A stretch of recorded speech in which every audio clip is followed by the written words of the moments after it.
I'm Eli, and this is my flamethrower.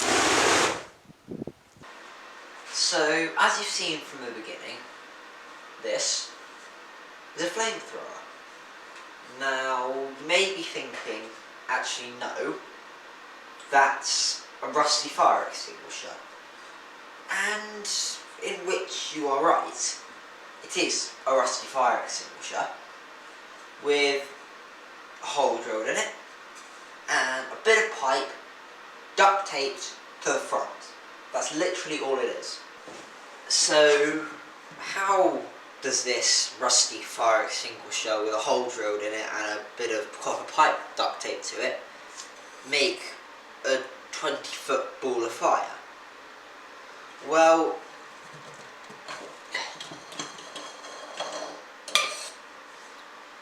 fill in here up about 3/4 of the way with either diesel or paraffin. Diesel's a bit cheaper but stinks. Paraffin's a lot more expensive but doesn't.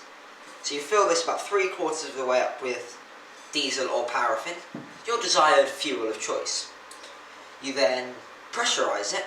This is a tubeless tyre valve, and you can either attach a standard bike pump or a compressor or something you use to inflate a tyre to it with, and you pump it up as much as you can.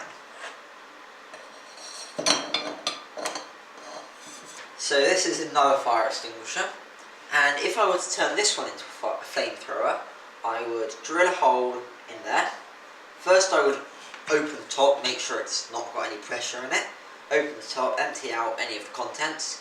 I would drill a hole in the side, and then I would come up with some wick system so that as you shoot the fuel through it, it would ignite and make a big fireball. That's all there is to the one I've got at the moment.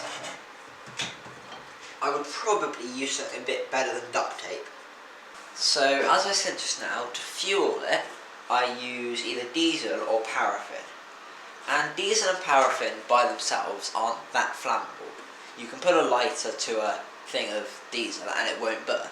However, when you vaporise it with the pressure inside of the fire extinguisher, it does burn. In the future, I plan to upgrade this flamethrower because it's cut.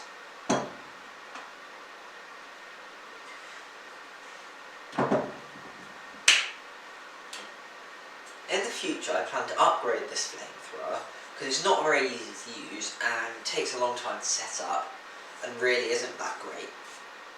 So I'm planning to probably use this fire extinguisher.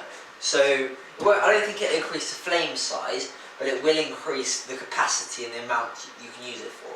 You can only get like maybe 10, no, not even that, maybe 5 seconds of burst out of this. Maybe 10, I'm not sure. And whereas this one, you can fill it up to here and still have enough space for the pressure, so it would last a lot longer. I also want to build in this compressor. This is a little 12-volt car compressor, and I've wired it up to an old drill attached to an old battery, and so it's a cordless compressor. I want to build a way of holding this into the flamethrower so that you can pressurise it, and often you'll get about halfway down the tank and it'll need a bit more pressure because it's not got enough pressure to vaporise it.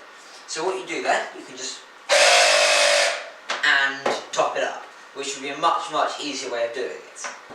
I would also like to have a better pilot lighting system in this one. So with this one at the moment, all I have is a bit of rag in a pipe, which is fine, but when it's windy or when you're shooting, sometimes it can go out, and that's not really ideal because then you just end up spraying diesel normally.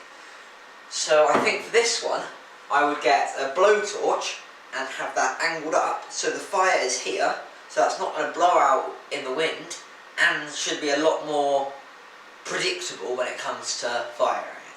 But now, let's go burn some stuff.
So, that's my flamethrower.